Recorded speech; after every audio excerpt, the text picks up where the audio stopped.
하나님께서 오늘 저와 여러분들에게 주실 말씀은 신약 성경 로마서 5장 5절부터 11절까지 말씀입니다. 한 절씩 교독하도록 하겠습니다. 제가 한 절, 여러분들이 한 절 읽으시면 되겠습니다. 소망이 부끄럽게 아니함은 우리에게 주신 성령으로 말미암아 하나님의 사랑이 우리 마음에 부은 바 됨이니,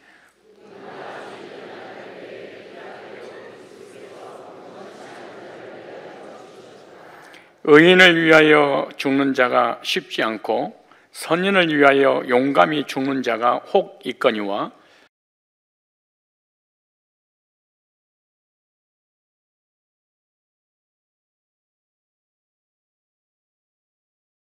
그러면 이제 우리가 그 피를 인하여 의롭다 하심을 얻었은즉 또 그로 말미암아 진노하심에서 구원을 얻을 것이니, 곧 우리가 원수 되었을 때에 그 아들의 죽으심으로 말미암아 하나님의 화목된 자로서는 더 그의 살리심을 인하여 구원을 얻을 것이니라. 다 같이 이뿐 아니라 이제 우리로 화목을 얻게 하신 우리 주 예수 그리스도로 말미암아 하나님 안에서 또한 즐거워하느니라. 아멘. 오늘 본문을 중심해서 하나님의 사랑과 구원의 의미라는 제목으로 말씀을 증거할 때 하나님의 사랑을 체험하고 구원의 확신을 갖기를 축복합니다. 사람은 본능적으로 누구에겐가 사랑받고 싶어 하는 욕구가 있습니다. 여러분, 누구에겐가 사랑받고 싶은 생각이 들지요? 사랑받고 싶어 하는 사람이 지극히 정상인 사람입니다. 그런데 사랑받지 못한 사람은 지극히 비정상적인 사람입니다. 두 종류의 사람이 있습니다. 어렸을 때 부모의 사랑을 받고 자란 아이와 어렸을 때 부모의 사랑을 받지 못하고 자란 아이가 있습니다. 모든 인격은 어렸을 때 거의 형성이 다 돼버립니다. 그리고 형성된 그 인격을 가지고 평생 행복하게 살기도 하고 불행하게 살기도 합니다. 이 사랑받고 자란 아이와 사랑받지 못하고 자란 아이의 차이점이 뭘까요? 그것은 부모의 사랑을 받고 자란 아이는 자존감이 높고 열등감이 낮습니다. 부모의 사랑 없이 자란 아이는 자존감이 낮고 열등감이 많습니다. 열등감이 어느 정도냐 따라서 인격이 형성되고 삶이 행복하기도 하고 불행하기도 합니다. 열등감이 높고 자존감이 낮으면 정신병에 걸립니다. 우울증에 걸리기도 합니다. 열등감이 없는 사람은 자존감이 아주 높기 때문에 그렇습니다. 열등감이 많은 사람의 특징을 보면 별것도 아닌데 쉽게 잘 삐집니다. 그리고 사람들에게 자주 섭섭함을 느낍니다. 그리고 자기 자신에 대한 장점은 찾지 않고 단점, 즉 부족한 점만 찾아냅니다. 자기가 잘하는 게 많이 있는데 잘하는 건 전혀 생각지 않고 부족한 그 부분만 찾아서 괴로워하고 고통스러워합니다. 열등감이 많은 사람은 가까이 하기가 부담스럽습니다. 왜냐하면 조금만 실수를 하게 되면 금방 오해를 하고 관계가 끊어져 버리기 때문에 그렇습니다. 이런 열등감이 많은 사람은 삶에 있어서 행복하지 않습니다. 참 불행하게 살아갑니다. 뿐만 아니라 제가 이단 상담 전문가로서 이단 상담을 많은 사람을 대상으로 하는데, 이단에 빠진 사람들의 특징이 부모님의 사랑을 받지 못했거나 가족의 사랑을 받지 못했거나 주변 사람들의 사랑을 받지 못하고 자란 아이는 사랑에 대한 목마름 때문에 이단에 쉽게 빠집니다. 왜냐하면 이단에 대해서는 뭔가 깜빡한 것을 가르쳐 주거나 그걸 배우게 되면 너는 모르는 걸 내가 알고 있어, 라는 우월감을 가지기 위해서 그런 것 뿐만 아니라 이단은 접근할 때 아주 나한테 너무너무 잘해주고 아름다운 사랑의 메시지로 나한테 다가오기 때문에 쉽게 넘어지고 말아요. 그런데 열등감, 자존감 지수라는 게 있는데 그 지수가 올라갈 때가 있습니다. 그리고 열등감과 자존감이 내려갈 때가 있어요. 자존감 지수가 언제 올라가냐? 육적인 면에서 적용하면 자격증 시험에 합격했을 때 뿐만 아니라 돈을 많이 벌었을 때, 또한 세상에서 성공함으로 사회에서 인정받았을 때, 그리고 결혼했는데 아내의 사랑을 듬뿍 받거나 남편의 사랑을 듬뿍 받게 되면 열등감 지수는 낮아지고 자존감 지수가 높아지게 되는 것입니다. 자존감이 떨어지고 열등감이 높아질 때가 언제냐? 자격증 시험에 떨어졌을 때. 어떤 사람 아예 우울증 걸리고 폐인까지 돼버리고 사람 만날 생각도 안 합니다. 이 사람의 모든 인생의 목표가 자격증이니 시험에 합격을 해서 성공 지향적이기 때문에 그렇습니다. 뿐만 아니라 사업이 잘 되다가 사업이 실패했을 때, 결혼했는데 결혼 전보다 더 불행하다고 생각할 때, 그리고 사람들에게 사랑받지 못했을 때 자존감 지수가 떨어지고 열등감이 생기기 시작을 하죠. 그러므로 열등감은 반드시 치료를 받아야 됩니다. 그냥 살 수 없어요. 열등감을 치료받는 사람은 어떤 사람이냐? 다른 사람이 나를 사랑할 때 그 사랑을 받아들입니다. 사랑합니다. 그래, 감사합니다. 고맙습니다. 잘 보셨네요. 이런 사랑을 제가 당연히 받을 수 있죠. 이런 생각이 드는 거예요. 그리고 다른 사람이 용서를 빌 때 용서를 받아들입니다. 다른 사람을 용서할 수도 있습니다. 그런데 열등감이 많은 사람은 다른 사람을 사랑하기가 힘듭니다. 다른 사람의 사랑을 받기도 어렵습니다. 다른 사람을 용서하기도 힘들고 다른 사람이 나에게 용서를 빌어도 용서를 받아들이기도 어렵습니다.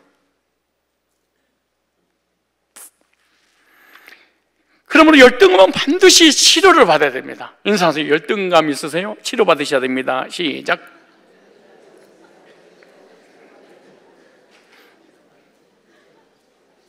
열등감은 누구나 조금씩 있죠. 그러나 많이 있으면 안 좋아요. 나도 불행하지만 주변 사람은 정말로 불행하게 삽니다.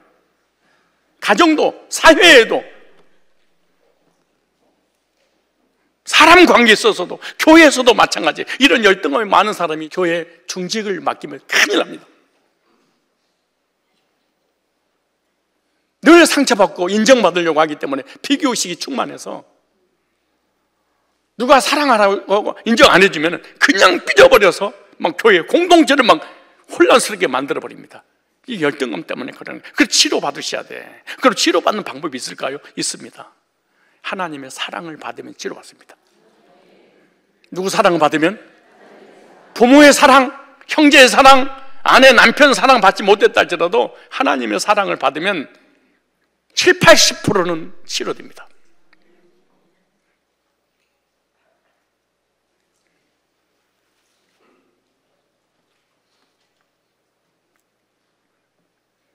누구의 사랑을 받으셔야 돼요? 이거는 근본적인 본질적인 것입니다. 하나님의 사랑을 언제 받느냐? 구원받을 때 하나님의 사랑이 믿어지고 구원받을 때 치료가 되는 것입니다. 복음을 듣고 죄사함 받고 하나님의 사랑을 받았다면 열등감이 치료되고 자존감이 급상승하게 됩니다. 하나님의 사랑을 받고 구원받으면 열등감이 치료되고 인격이 정상화가 돼서 삶을 행복하게 살아갑니다. 나만 행복한 게 아니고 주변 사람을 다 행복하게 해줄 수 있습니다. 성경의 주제가 뭔지 아세요? 죄인을 향한 하나님의 사랑의 편지입니다. 성경 66권을 한마디로 정의하면 죄인을 얼마나 사랑하셨는지 하나님의 사랑 고백이에요. 성경에서 하나님이 나를 얼마나 사랑하셨는가를 발견하고 그 사랑을 내 것으로 받아들이는 것을 믿음이라고 합니다. 나는 믿습니다. 눈이 뒤집어져도 하나님의 사랑을 받아들이지 않으면 이 사람 믿음은 0.1%도 없는 거예요. 열등감이 너무 많은 것은 하나님의 사랑이 믿어지지 않거나 구원의 확신이 없거나 구원받은 적이 없어서 그러는 거예요. 그런데 하나님께 범죄한 인간은 자기 자신이 스스로 생각할 때 그 죄로 인해서 열등감 때문에 하나님의 사랑을 받아들이지 못해요. 그러므로 죄인은 죄책감 때문에 하나님을 향한 열등감을 갖게 돼요. 따라서 합시다. 하나님을 향한 열등감. 그러니까 사람과 사람의 관계만 열등감을 가지는 것이 아니라 우리 인간이 신을 향해서도 열등감을 가져요. 하나님을 향해서도 열등감을 가져요. 그래서 열등감을 갖게 되면 어떤 생각이 드냐? 나는 죄인입니다. 나는 버림받았습니다. 나는 부족합니다. 나 같은 것은 당연히 지옥 가야 돼. 늘 이런 생각이 듭니다.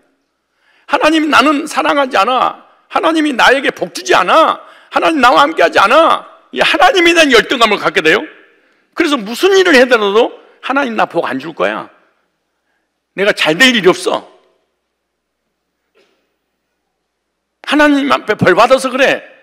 매사에 부정적이고 매사에 비판적입니다. 사람이 정상적인 삶을 살지 못해요. 사람에게 열등감을 가진 것도 무서운 거지만은 하나님을 향해서도 열등감을 가지는 것이 뭐냐? 죄 때문에 그런 거예요. 즉 하나님이 나를 얼마나 사랑하셨는가를 깨닫지 못하기 때문에 그런 거죠. 그러나 구원받을 때 하나님의 사랑을 체험하게 되고 하나님의 사랑이 느껴지게 됩니다. 그리고 하나님의 사랑이 체험이 될 때 정상적인 신앙이 되고 인격이 정상으로 돌아와서 정상적인 삶 가운데 행복한 삶을 살아가는 거예요. 여러분 공산주의라든가 이단의 교주라든가 다 열등감 때문에 만들어 놓은 거예요. 율법주의도 신비주의도 성화주의도 다 하나님을 향한 열등감 때문에 무엇인가 노력해서 하나님께 인정받아서 구원받으려고 하는 것 전부 다 이런 이단들이 만들어 놓은 거죠. 그래서 오늘 이 시간에 하나님의 사랑과 구원의 의미가 무엇인지 깨닫고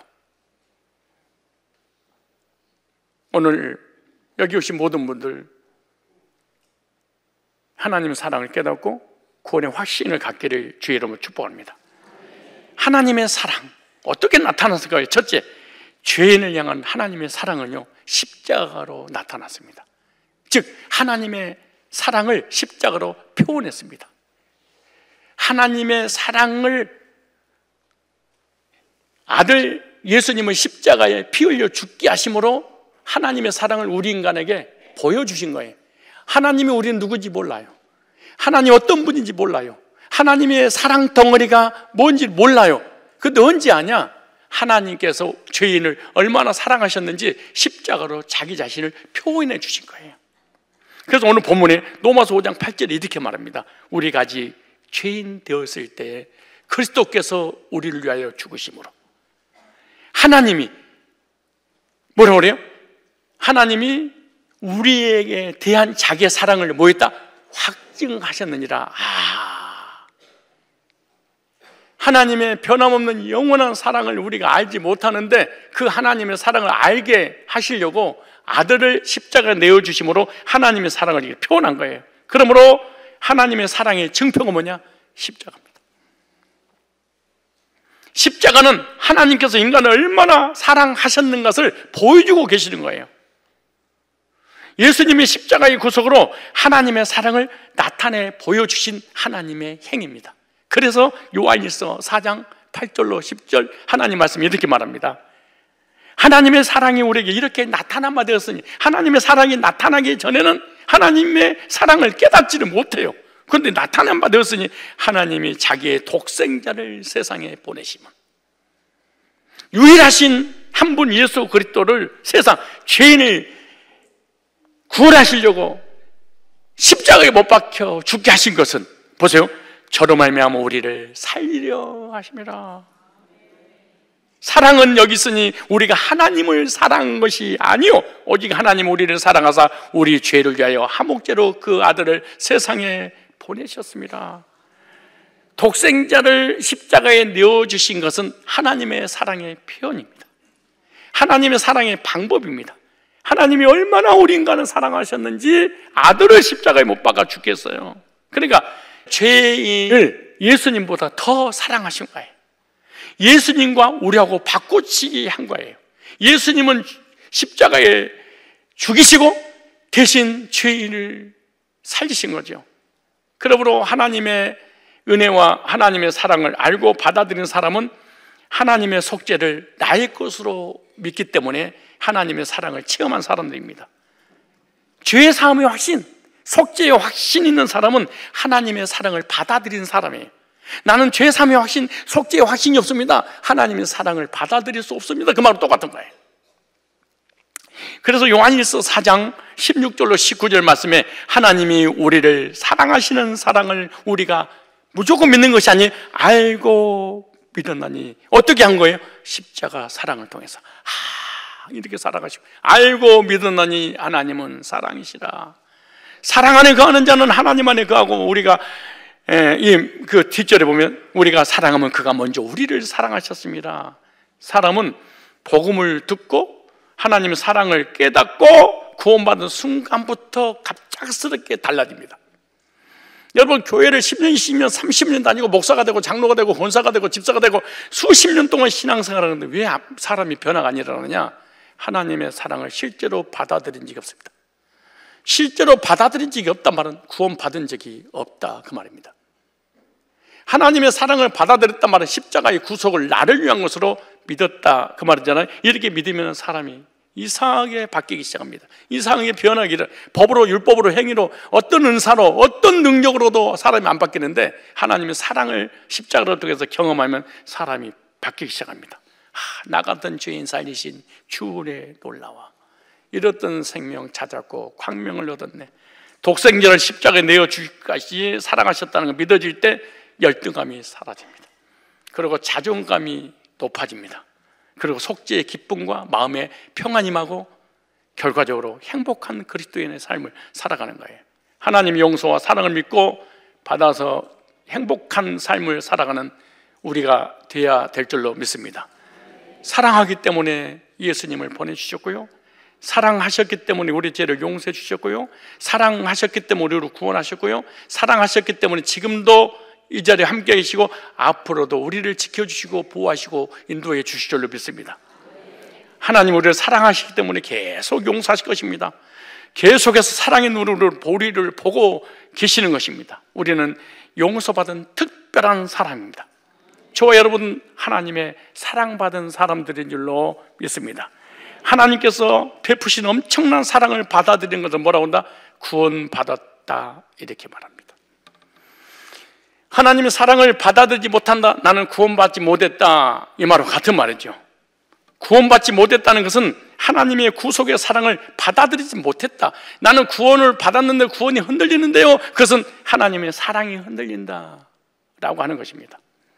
다시 로마서 5장 8절에 보면 우리가 아직 죄인 되었을 때, 아주 중요한 말입니다. 죄가 뭔지 모르고 있었을 때, 하나님이 계신지 안 계신지 모르고 있었을 때, 천국과 지옥이 있는지 없는지 모르고 있었을 때, 우리의 영혼이 있는지 없는지 모르고 있었을 때에 우리가 죄를 짓기도 전에 또 죄를 지었든 말든 관계없이 하나님은 우리를 위해서 우리 죄를 대신 짊어지고 십자가에 2000년 전에 못 박혀 피 흘려 죽으셨습니다.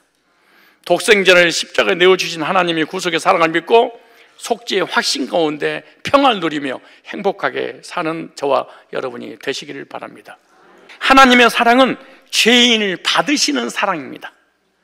죄인을 버려버린 게 아니고 그대로 받아주신 사랑이에요. 하나님은 죄가 없는 의인을 사랑한 것이 아니라 죄인을 사랑하셨는데 아무런 조건 없이 죄인을 사랑하신 거예요.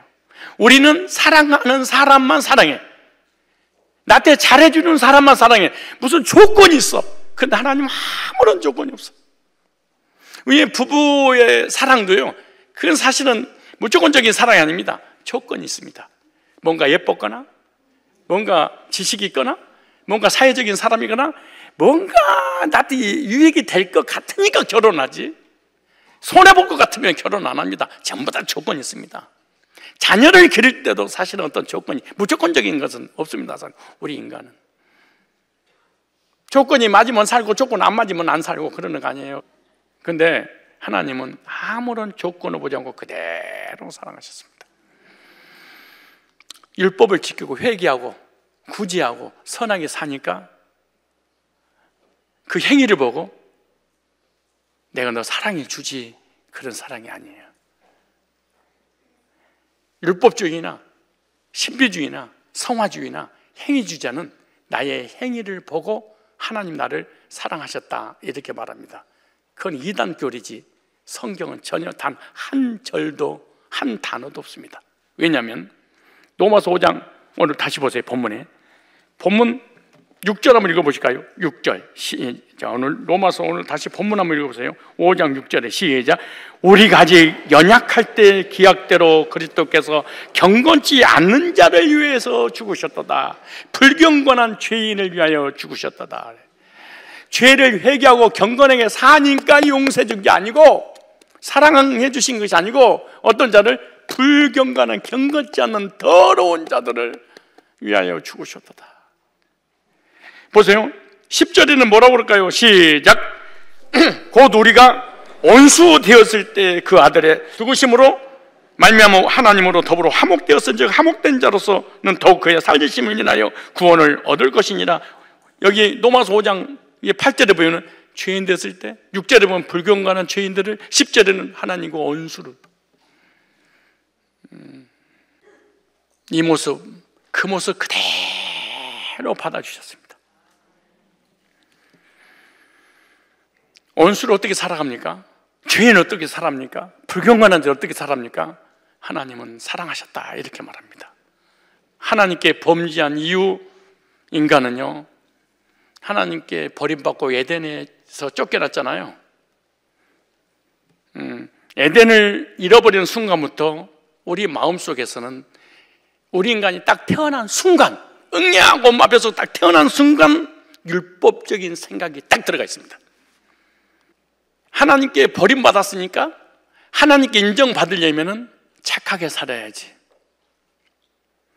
선하게 살아야지, 의롭게 살아야지, 회개해야지, 율법을 지켜야지, 기도를 많이 해야지, 그리고 하나님께 사랑을 구걸해서 인정받는 거지의 습성을 태어난 순간 인간을 그런 마음이 드는 거예요. 그래서 구원받았어요? 그럼 꼭 그래. 예, 율법 지켰습니다. 구원받았어요? 그러면 십계명을 지켰습니다. 구원받았어요? 저 모태신앙입니다. 구원받았어요? 세례받았습니다. 구원받았어요? 회개했습니다. 구원받았어요? 저는 방언합니다. 구원받았어요? 은사를 체험했습니다. 구원받았어요? 나는 이거 구제를 하고 선행하고 교회에 헌금을 했습니다. 항상 조건을 딱 겁니다. 왠 줄 아세요? 인정받기 위해서. 얼마나 불쌍합니까? 종이 아들 되려고 무단한 노력을 해서 그 결실을 얻으려고 하는 그 사람처럼 비참한 자녀는요 그냥 태어나면 되는 거예요. 그래서 율법주의자들의 특징 중 하나가 뭔지 아세요? 하나님 마음에 들어보려고 노력하는 게 율법주의자 그래요. 예배드리는 이유가 뭔지 아세요? 하나님 마음에 들으려고. 예배 안 드리면 하나님께서 그냥 사고나게 해서 망하게 할까 봐 두려워서. 성경은 하나님을 떠나 범죄한 죄인들을 그 모습 그대로 사랑하셨다 그래요. 부모는요 자녀 모습 그대로 살아가는 거예요. 하나님의 사랑을 깨닫지 못하고 알지 못하는 것이 있어요. 그것이 뭐냐? 그 이유는 사단의 역사입니다. 사단은 하나님의 사랑을 깨닫는 순간 행복하게 살기 때문에 열등감이 사라지고 자존감이 높고 평안이 임하고, 내가 행복하니까 주변 사람도 행복하게 해줄 수밖에 없으니까 사단은 절대로 하나님의 사랑과 예수님의 구속을 통해서 구원받고 열등감이 사라지고 자존감을 높이는 그런 사역을 절대로 못하게 하는 것이 바로 사단이었습니다. 여러분, 하나님의 사랑이 깨달아지지 못하고 예수님의 구속을 믿어지지 못하게 만드는 것은 강력한 사단의 지배가 있다는 사실을 알아야 됩니다. 우리가 아직 죄인 됐을 때, 부족할 때 하나님은 그대로 받아주셨어요. 자, 로마서 9장 11절로 14절 말씀 보면은 그 자식들이 아직 나지도 아니하고 무슨 선이나 악을 행하지 아니한 때, 아직 태어나지도 않았어요. 잉태도 안 했어요. 뱃속에서 없어요. 근데 하나님이 미리서 말씀하셨어요. 택하심을 따라 되는 하나님 뜻이 뭘로?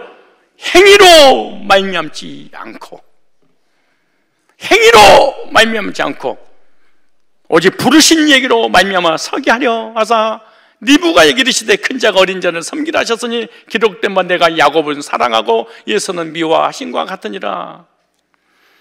아직 태어나도 전에 이미 결정된 거예요. 이 세상 우리가 태어나기도 전에, 창세전에 하나님이 우리 사랑하겠다고 딱 결정을 했어. 우리가 엄마 뱃속에서 태어나기 전에 엄마가 나 사랑하기로 이미 결정했어. 왜? 내 속에 있으니까. 엄마 뱃속에서 잘했냐 못했냐, 죄를 졌냐 안 졌냐, 효도했냐 불효했냐 아무런 관계없습니다. 그리고 엄마 뱃속에서 엄마 자녀가 되기 위해서 노력한 게 아무것도 없습니다. 부모님을 위해서 잉태하고 부모를 위해서 출생하고 부모님을 위해서 살아가는 거예요. 아무것도 없어요. 이와 같이 하나님이 우리를 사랑하시는데 어떤 조건도 없습니다. 그냥 사랑하기로 하신 거예요. 왜 그러신 거예요? 나 같은 것을 나도 몰라. 어떡하겠어요? 사랑하신다는데. 여기 계신 분들 중에 사랑받아야 될 사람이 많이 있어. 신명기 7장 7절 8절에 여호와께서 너희를 기뻐하시고 죄인을 기뻐하시고 너희를 택하시면 너희가 다른 민족보다 쪽수가 많은 영구가 아니라, 사람이 많아서 수요가 많은 영구가 아니라 너희는 모든 민족 중에 가장 적으니라. 여호와께서 아무런 조건이 없어 너희를 사랑하시면이나. 그냥 사랑했대. 하나님이 인간들을 그냥 사랑하신다는 거야. 근데 하나님 에덴 동산을 떠나고 난 다음에 버림받았다는 생각이 드니까 계속해서 이렇게 하나님의 사랑을 구걸하려고 율법주의 삶을 살고 불행하게 살아가는 거예요. 신명기 32장 10절에도 이렇게 말합니다. 당신의 백성을 눈동자같이 지키신다, 이렇게 번역됐어요. 이사야서 49장 15절에는 우리에게 쉽게 예를 알려주셨어요. 여인이 어찌 그 젖먹는 자식을 잃겠으며 자기 태에서 난 아들을 긍휼히 여기지 않겠느냐. 그들은 혹시 잃지라도 나는 너를. 아니, 엄마는 자기 배에서 나온 아들을 혹시나 잃을지라도, 잃을지는 불가능한 일이지만 나는 너를 잊지 않겠다. 그 어떤 것을 안 잊는 거예요? 죄인을. 누구를? 우상숭배하는 사람을. 폐역하고 타락한 백성들에게 하나님은 노래를 불러요. 무슨 말? 또 오줌 싸고 있는데 엄마가 흥겨운 노래를 부르는 거와 똑같은 거예요. 스바냐 3장 17절에 이렇게 말합니다. 너희 하나님 여호와가 너희 가운데 계시니, 죄인들 가운데 계시니, 그 말이 의인들이 아니에요. 그는 구원을 베푸실 전능자라. 그가 너로 인하여 기쁨을 이기지 못하여 하시며 너를 잠잠히 사랑하시며 혹시나 깰까봐 너를 인하여 즐거이 부르며. 하나님이 최초에 죄인들을 보면서 노래를 불렀어요. 얼마나 사랑하셨는지. 근데 무슨 율법을 지켜? 무슨 성화가 돼? 하나님은요, 저주스러운 우리 인간의 모습은 우리 스스로 생각하는데 하나님은 그것도 사랑하신다. 여러분, 하나님 백성들은요, 기도 응답이 안 되면 하나님 원망하고 불평하고 하나님 이럴 수가 있어요. 이 하나님 백성이기 때문에 가능해요. 왜? 그 사랑 때문에 그러는 거예요. 우리가 살아가고 있는 하나님 사랑 때문이에요. 하나님이 죄인을 향해서 노래를 부르는데 또 오줌 싸고 온갖 죄를 짓고 있는데 부모님이 그걸 보면서 흥얼거리는 노래를 부르는 것처럼 하나님이 그러신다는 거예요. 하나님이 저와 여러분을 보시면서 너무 사랑스러워서 기쁨을 이기지 못한, 여러분 지금 자녀들이 커버리면 기쁨을 이기지 못할 정도로 안 기쁘지. 괴물들, 서쪽이 괴물이어가지고. 근데 2살, 3살, 4살 때까지 봐봐. 그들은 안 키우고 싶지만 그때까지는 무슨 짓을 해도, 아니 얘들이 우리한테 재롱을 떨어요? 우리가 재롱을 떨어요? 얘들한테 가가지고 말해. 도리도리, 아니 내가 뭔 짓이야. 나이 먹은 사람들이 애기 앉혀놓고 도리도리 깍꿍, 도리도리 얼마나 그래요? 그럼 애는 내가 재롱을 떠니까 끼 웃는 거야. 하나님이 죄인을 향해서 이렇게 재롱을 떠시는 거야. 만들어놓고 얼마나 사랑하셨는지를 성경에 나오잖아요. 이사야 43장 4절에 보면 이렇게 말합니다. 내가 너를 보배롭고 존귀하게 여기고 내가 너를 사랑하였은즉, 보배롭고 존귀하게 여겼은. 이건 위대하신 하나님의 죄인을 향한 사랑 고백인데, 율법을 지켜서 선행을 하니까, 착하게 사니까, 어렵게 사니까, 기도 많이 하니까, 헌금하니까 사랑한 게 아니에요. 아무 조건 없어요. 그냥 무조건적으로 사랑하신 거예요. 그리고 사랑하셨기 때문에 우리가 이 자리에 있는 것은, 하나님을 모를 때도, 예수 모를 때도, 하나님 원망 불평할 때도 하나님은 지키고 계셨다고 이사야 43장 1절에 이렇게 말합니다. 구원 받기 전이에요. 야곱아, 너를 창조하신 여호와께서 이제 창조했으니까 사랑하지. 이스라엘은 너를 조성하신 자가 이제 말씀하시니라. 넌 두려워 말라. 내가 너를 구속하였고 내가 너를 지명하여 불렀나니 너는 내 것이다. 우리는 몰라. 하나님의 사랑을, 하나님 나를 지키고 보호하고 인도하지도 몰라. 근데 이게 뭐라고 해서, 내가 물 가운데로 지날 때 내가 함께 할 것이다. 강을 건널 때 물이 너를 침몰지 못할 것이며, 네가 불 가운데로 행할 때 타지도 아니할 것이며, 불꽃이 너를 사르지도 못하다니. 하나님의 택한 사람이라면 반드시 불러내고 구원의 은혜를 베풀어 주시는데, 이때가 언제냐? 물 가운데 지날 때, 불 가운데 지날 때 타지 않고 보호하니, 그게 뭐냐? 우리는 모를 때예요. 그래도 과거에 하나님의 은혜와 사랑과 복음과 교회를 안 다녔을 때도 하나님 지켜주시다고 이렇게 말씀하는 거예요. 우리가 죽을 고비를 얼마나 많이 넘겼습니까? 하나님 지켜주신 거예요. 우상 숭배할 때도, 아니 우리 아버지한테 빌어야 되는데, 남의 아버지 다불 간센보살, 남의 아버지 다불 간센보살. 아니 남의 아버지 왜 남의 아버지한테 빌어? 무당한테 가서 푸닥거리하고 부적을 호주머니에다 가지고 다니고, 가방에 가지고 다니고, 베개에다 이단에 빠져 교주를 하나님으로 섬기고 있었을 때도, 세상에서 온갖 못된 짓을 하고 있을 때도 물 가운데 지키셨고요, 불 가운데서도 하나님이 지켜주셨고, 마침내 건져서 구원의 은혜를 베풀어 주신 거예요. 하나님은 구원받을 수 없는 죄인인 우리를 사랑하셔서 받아주셨습니다. 어떻게 이 모습 이대로 받아주는 것인가요? 죄 있는 모습 그대로, 이단에 빠졌을 때도, 우상 숭배할 때도, 타락할 때도, 하나님을 원망하고 불평할 때도, 하나님을 향해서 막 저주를 퍼붓을 때도 하나님은 나를 버리지 않고 지키고 계셨다가 때가 되니까 우리에게 찾아오셔서 구원의 은혜를 베풀어 주신 거예요. 그래서 하나님의 사랑 신기하고 놀라워. 하나님의 사랑 신기하고 놀라워. 이 사랑, 이 구속의 사랑을 받아들이면 열등감은 사라지고, 자존감은 회복되고, 어깨에 힘이 딱 들어가고, 사람 볼 때 땅 째려서 내려다봐야 돼. 까불고 있어. 저는 진짜로 구원받을 때 그랬어요. 70억 인구 중에 나만 구원받은 줄 알았어, 나는. 그리고 하나님의 사랑을 나만 받은 줄 알았어. 그래서 내가 옛날에는 교회 다니면 여기다 이렇게 끼고 다녔어. 숨겨가지고. 근데 딱 사랑 받고 나니까 갑자기 성경이 앞으로 탁 지뭐, 내가 목사인 줄 알았어, 청년 때. 그럼 사람들 볼 때 그랬어요. 내가 누구 줄 알아? 사랑받은 사람이야. 어떤 사랑이냐? 창조주의 사랑을 받은 사람이야. 이랬어. 구원받고 하나님 자녀가 되면 어깨에 딱 입에 들어가야 돼. 그랬다 내가 창조주의 사랑을 받은 나를, 하나님 나를 얼마나 사랑하셨는지 보배롭고 존귀하게 여겨. 나한테 까불면 죽어. 이런 자존감을 가지고 살아야지. 어깨 쭉 늘어가지고 세상 모든 짐을 혼자 다 짊어져가지고, 오늘 밤 나는 우울해. 왜냐고 묻지 마세요. 나는 계속 우울해. 에이, 진짜 그리스도인들이, 아니 그리스도인이 아니어도 세상 살면서 좀 당당하게 멋지게 살아야지. 돈 조금 없다고, 좀 망했다고, 뭐가 안 된다고, 에이 정말.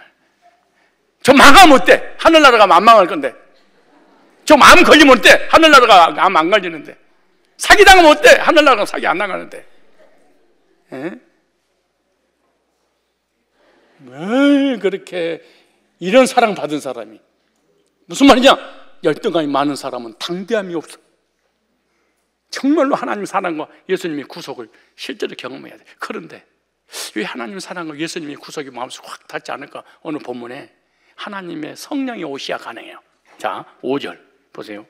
세 번째입니다.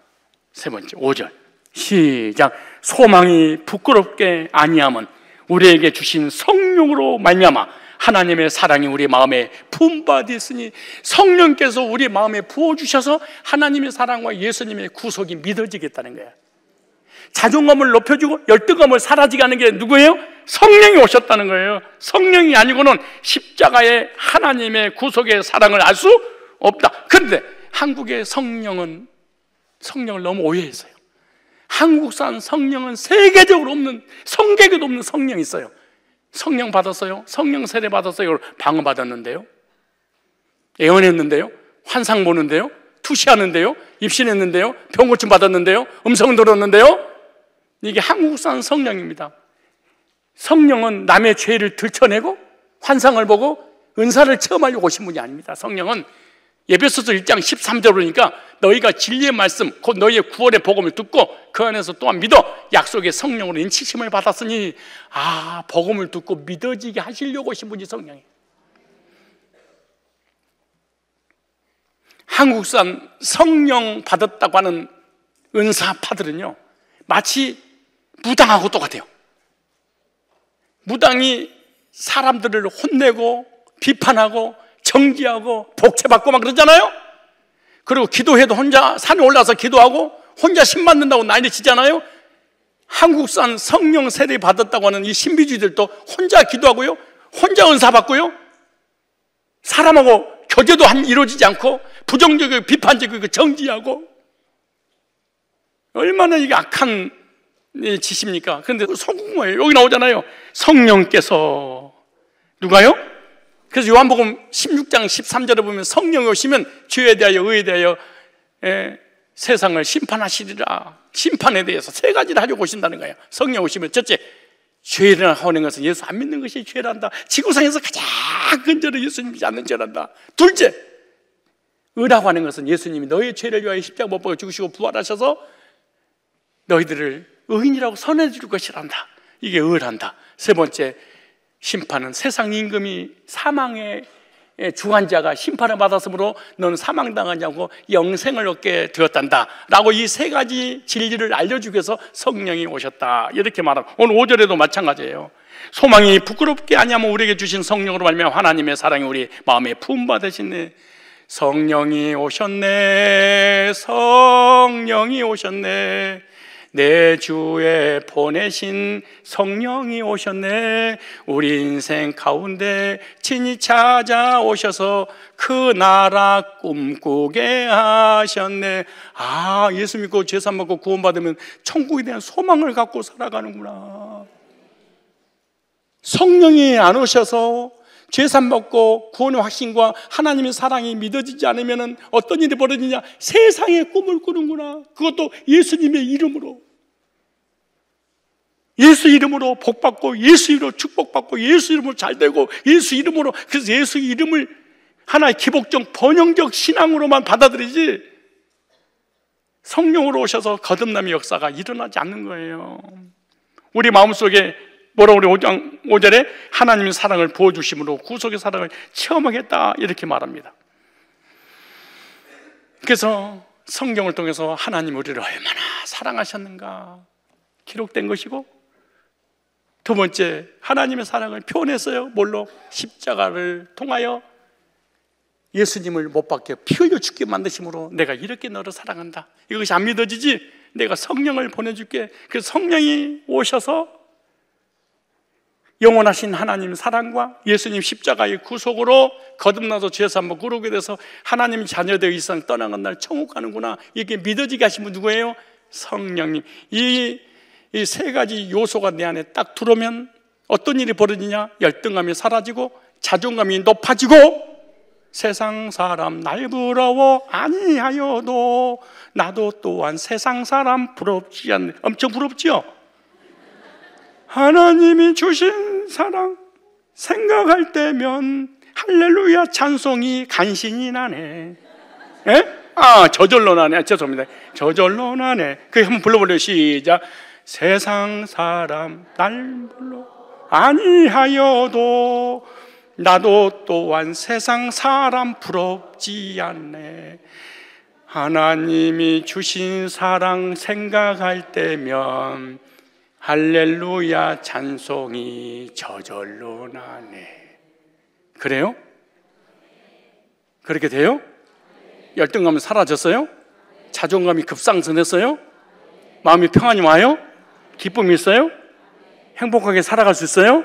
주변 사람 행복하게 해줄 수 있어요? 이것이 그리스도인입니다. 예수님을 개인의 구주로 영접해서 죄산받고 구원의 확신을 갖고 마음의 평안과 기쁨 가운데 천국을 소망하는 중에 세상 사람 부러워하지 말고 하나님 사랑받은 하나님 백성이라는 확신을 가지고 세상도 자신도 환경 이기고 믿음으로 승리하는 중에 천국에 끌려 올라가 천국에서 영생 복락 누리는 성산의 모든 권속들이 다 되시기를 주의 이름으로 축복합니다.